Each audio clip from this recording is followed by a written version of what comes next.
The British Prime Minister, Boris Johnson, has faced heavy fire over his handling of the MP sleaze scandal. Johnson was grilled on the government's conduct following Conservative MP Owen Paterson being found guilty of breaching parliamentary rules on lobbying.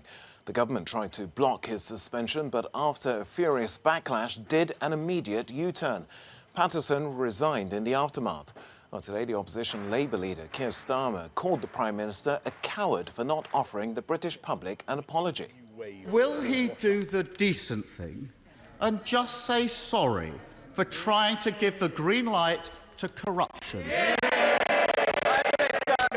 Mr. Speaker, well, yes, as I've said before, it certainly was a mistake to conflate the case of an individual member, no matter how sad, with the point of principle at stake, and we do need a cross-party approach on an appeals process. That's not an apology. Everybody else has apologised for him, but he won't apologise for himself. A coward, not a leader. Well, for more on what happened, let's talk to our reporter in London, Victoria Smith. Victoria, it's an extremely fiery debate happened in the Commons today. At one point, the Speaker, Lindsay Hoyle, was even struggling to shout over the Prime Minister. Tell us more of what happened.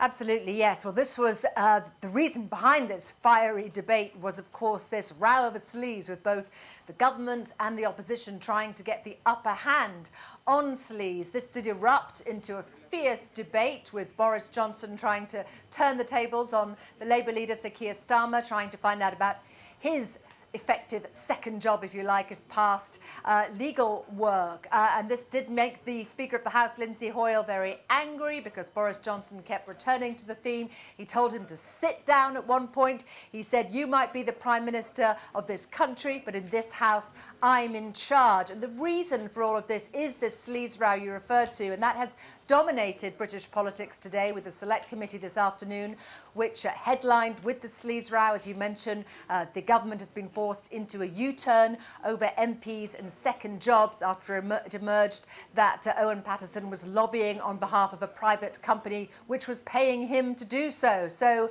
Keir Starmer tried to bring the debate. Boris Johnson's tried to get ahead by bringing forward this proposal on banning MPs from having second jobs as lobbyists. And this very much came up in the Select Committee meeting.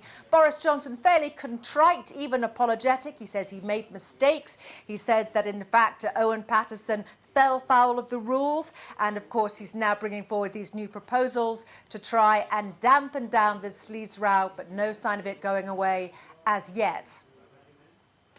Victoria, some might say it's a cruel twist of fate or perhaps coincident that the Prime Minister also faced the Commons Committee today, which has also pressed him on the Owen Paterson affair, as well as ethics and a sexual harassment case involving his father. What did the Prime Minister have to say?